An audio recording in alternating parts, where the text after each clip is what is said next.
All right, now thank you so much for joining us this particular Saturday here on Lookup Weekend. It is always a pleasure that we get to bring you up to date with the news making headlines across the country.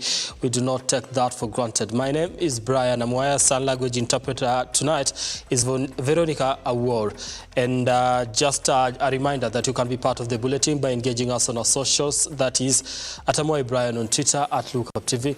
The hashtag we are using this night is Lookup Weekend. Tell us where you are watching us from and what you think about the stories that we are running today. We are also live on Facebook. Be sure to send your feedback there and we'll be able to sample some of it as we continue with the program tonight. Okay, these are the top stories tonight.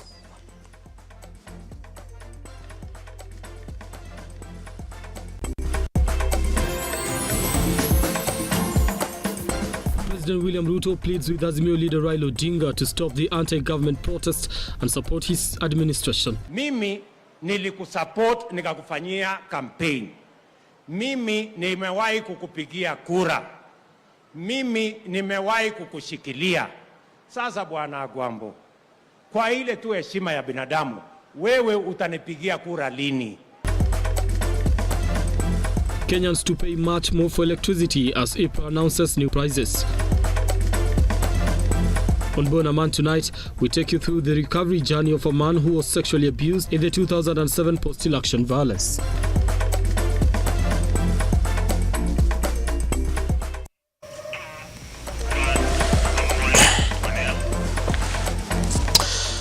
All right, now let's start this program from the political front, and we start with President William Ruto has passionately appealed to opposition leader Raila Odinga to drop the push for demonstrations and support his government, just as he did in 2007 when Raila was made the Prime Minister in the Grand Coalition government.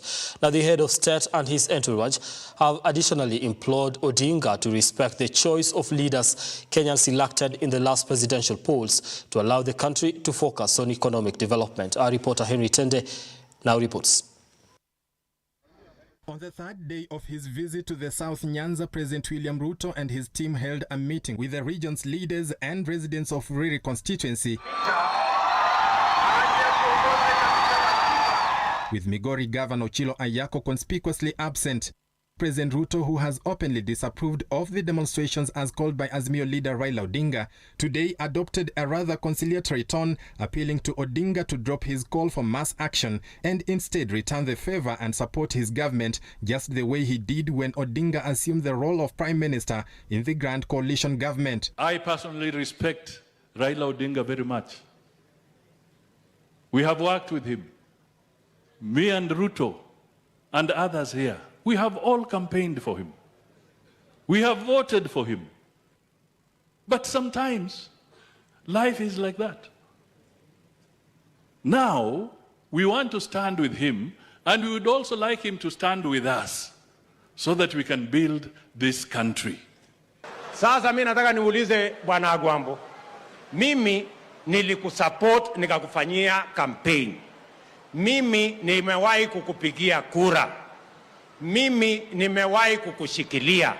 Sasa bwana Agwambo, kwa ile tu heshima ya binadamu, wewe utanipigia kura lini? Wewe utanifanyia campaign lini?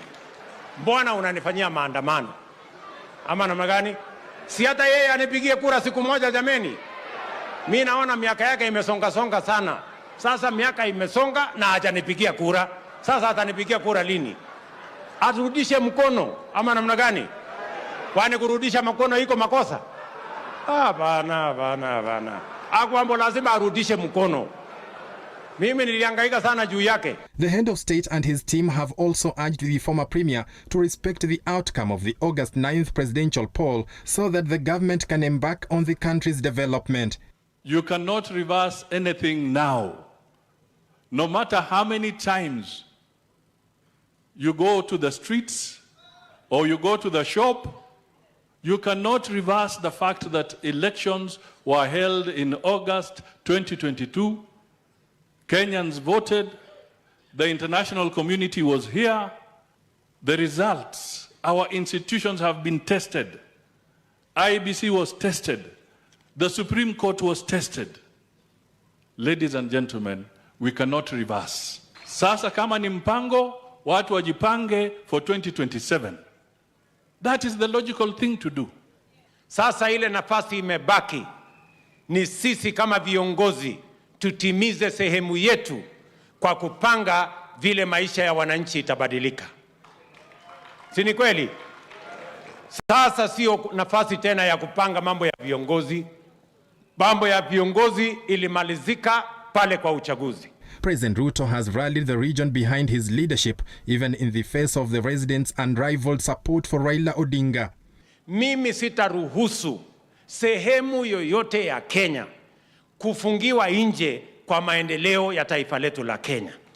Mimi sitaruhusu mtu yeyote kubagua watu wa Kenya wa kutoka jamii yoyote ama sehemu yoyote, kwa sababu hiyo ni siasa mambo zamani.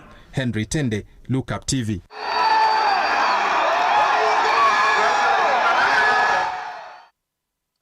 Right now, the cost of electricity in the country is expected to skyrocket after the Energy and Petroleum Regulatory Authority, EPRA, reviewed rates on Friday. Now, in a statement, the Energy Regulatory noted that electricity prices will, as of April 1st, 2023, increase by up to 63%.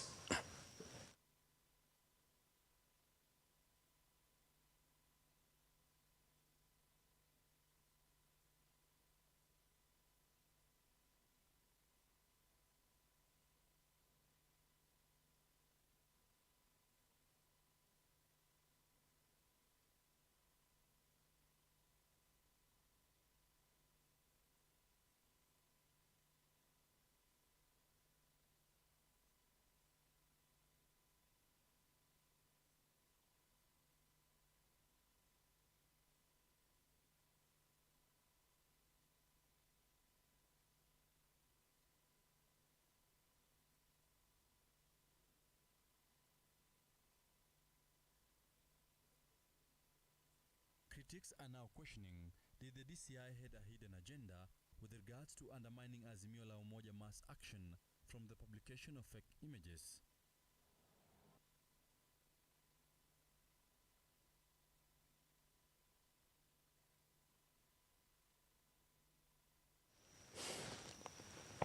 Which two?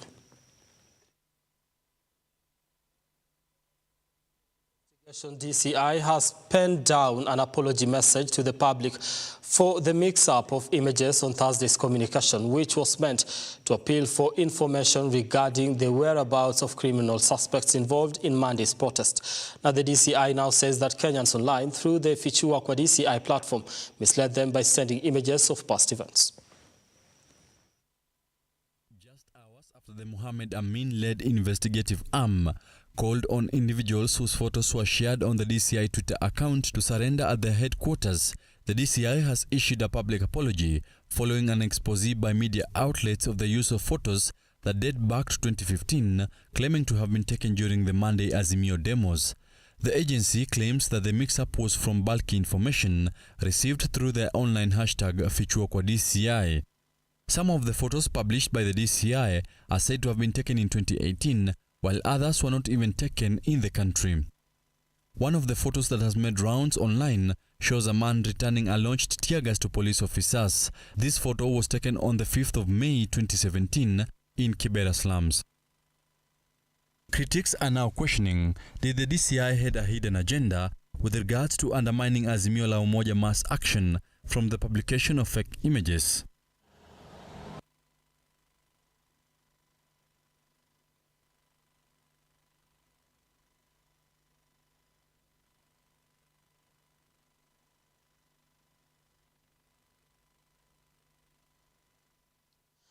Now, residents of Pipeline Estate in Nairobi have raised concerns over a 60-foot deep open quarry that has recently become a suicide location for many ailing people. The aggrieved locals are now calling on the county government to cover the mine and safeguard their well-being. Phoebe Wangombe now reports.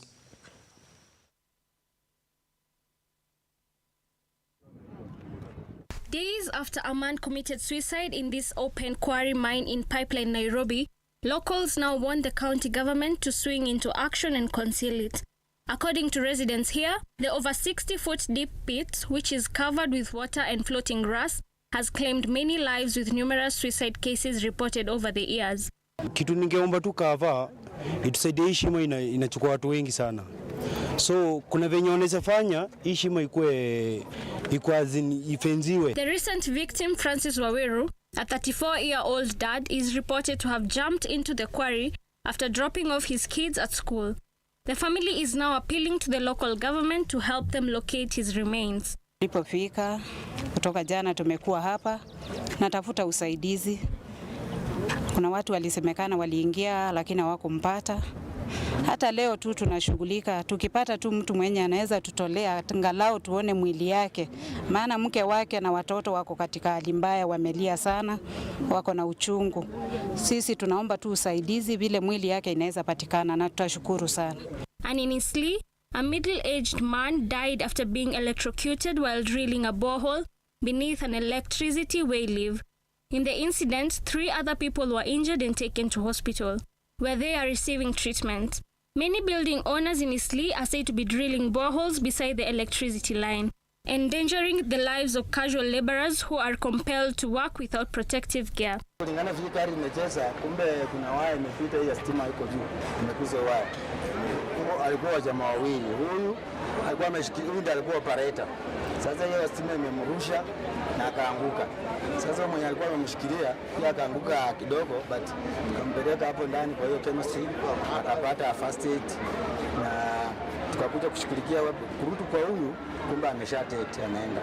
Watu wenye wanajenga ukijaribu kuambia msijenge hapa wanasema wako na papers. Sasa tunaomba hao watu ambao wako kwa City Hall, County Government, waache hii tabia ya kupeana makaratasi kupitia mlango wa nyuma. Alafu hao watu wanakuja kutusumbua hapa kwa mitaa wakijenga kwa wayleave, wakijenga kwa footpath. Phoebe Wangombe, Lookuptv.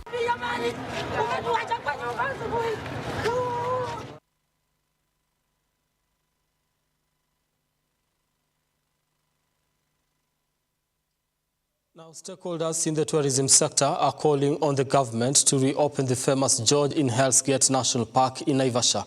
This is 4 years after the tragic death of 7 people. Now, the closure, which has led to a significant reduction of visitors in the park, has also rendered many tour guides jobless. Gladys Masharia with more in our county roundup.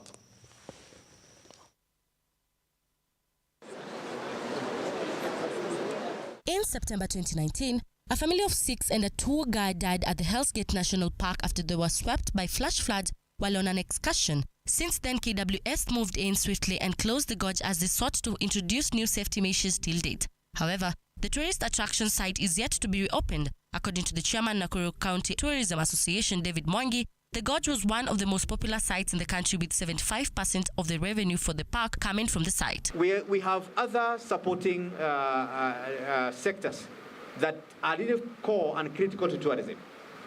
For example, here in Hell's Gate, we have 120 tour guides who have been rendered jobless for the last few years just because there was unfortunate incidents at the gorge at Hell's Gate that forced the Ministry of Tourism to close that gorge.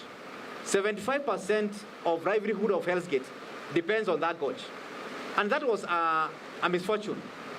The family of Bukusi orator Joseph Wakomba Kubende, who died in an unclear circumstances, now want the government to speed up investigation before he is laid to rest. The deceased is alleged to have committed suicide by jumping from the 4th floor of a building in Nairobi. We are asking, on behalf of the people of Kimilili and on behalf of the family, I have also copied the PS for internal security so that this matter can be properly investigated, so that we know what is the cause of the death of Kubende.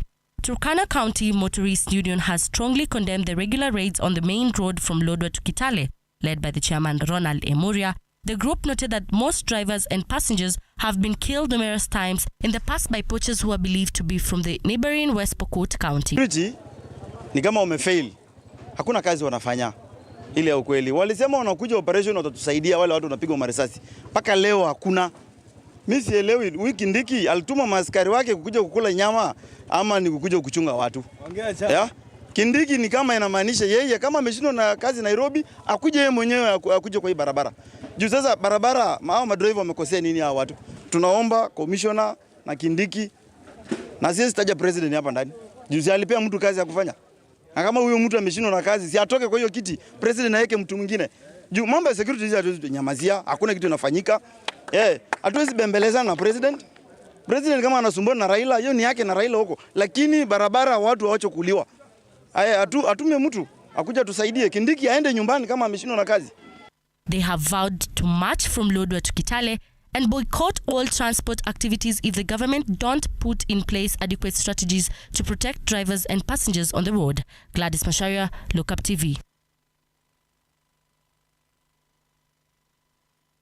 Now, during violence and war, sexual abuse cases are often reported, but rarely do men report this vice for fear of being victimized. On Bona Man this week, Cecilia Lubanga takes us through a painful journey of recovery for a man who was sexually violated during the 2007 post-election violence by people he alleges are police officers. Now, 16 years on, he tells his story, hoping that his tragic experience will become a doorway for many other men who shy away for fear of stigma to step up and raise their voices against all forms of violence meted on men in society. His confident steps carry not just him, but also the pain that comes with living with a permanent scar, sexual assault.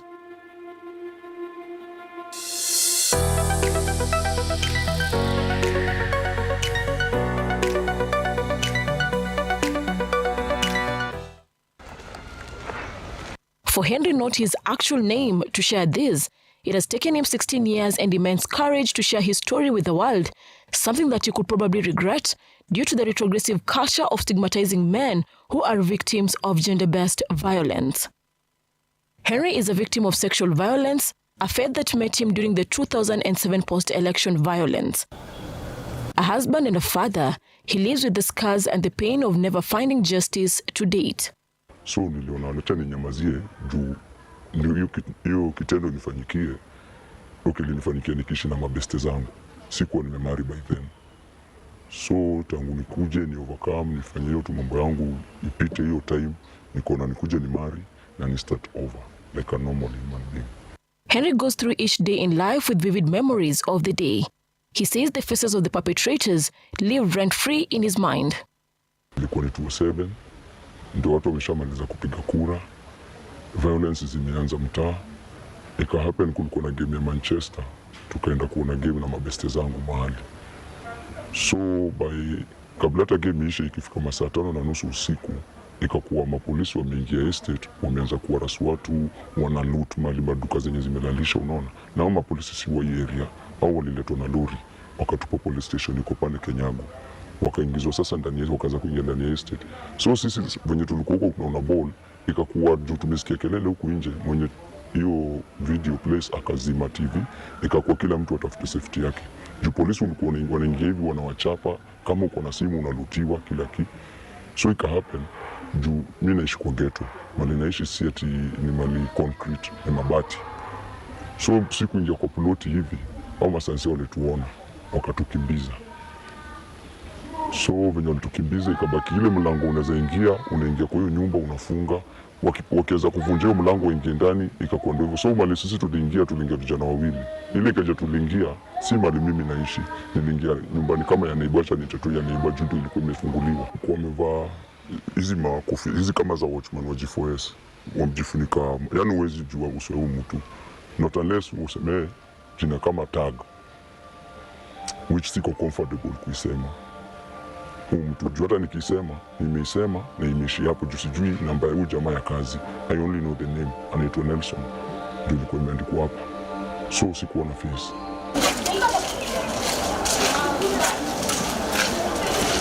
Kama polisi happen, wawili wakaingia na sisi. Wakatupiga. Sijui idea yao majamaa ilitoka wapi, juu ni kama hawakuwa soba. Au mapolisi wawili walitufuata ni kama hawakuwa soba. Juu mimi nakumbuka kitu niliona ni walinipiga na rungu hapa kwa shingo, hapa karibu na kichwa hapa.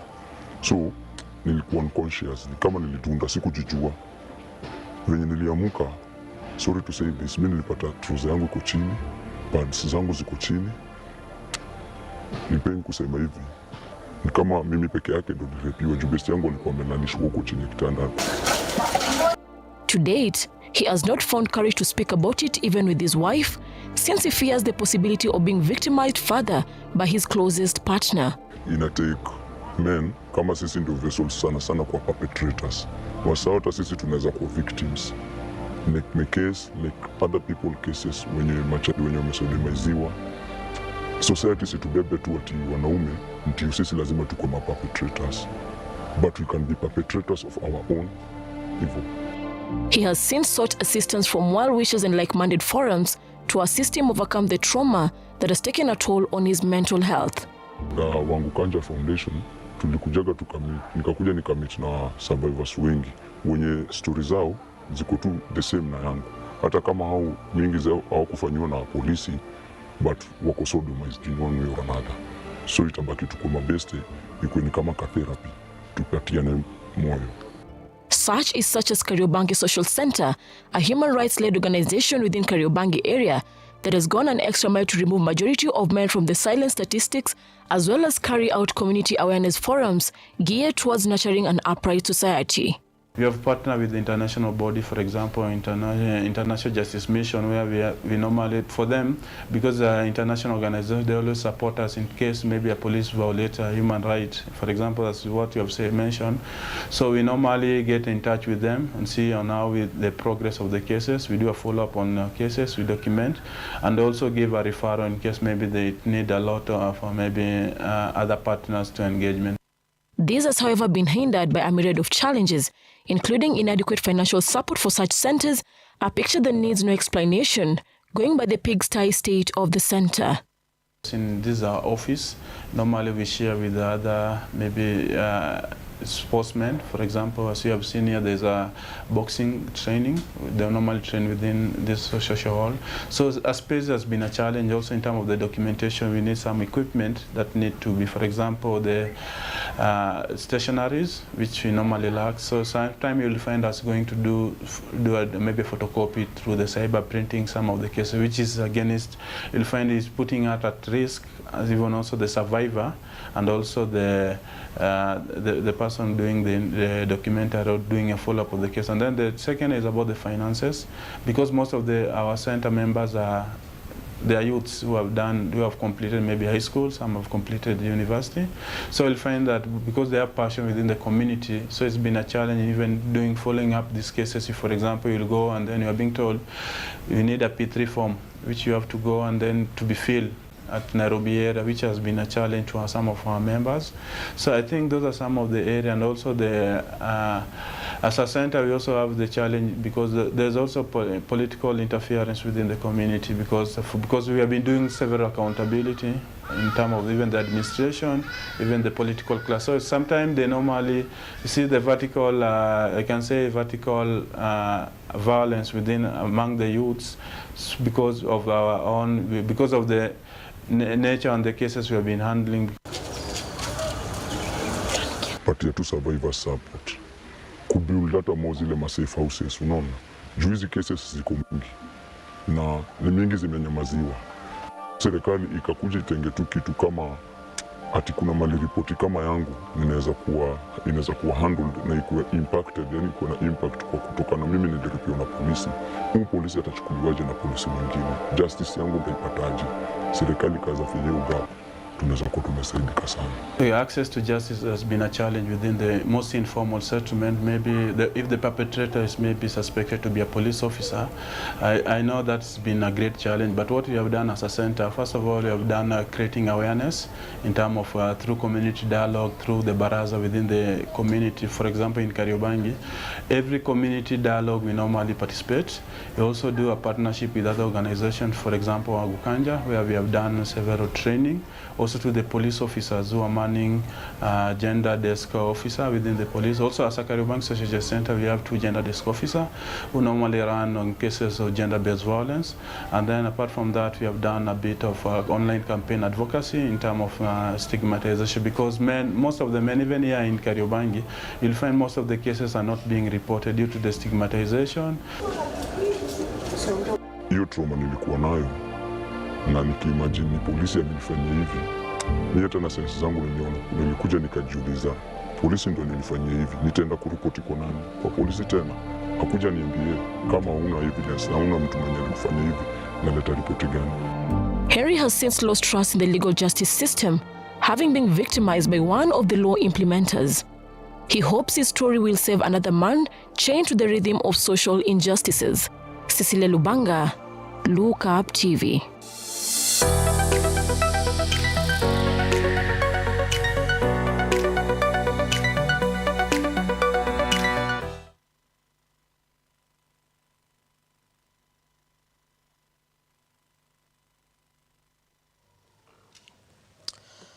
All right, now Harambee Stars head coach Engin Firat has said that his team is more than prepared for the friendly match against Iran on Tuesday.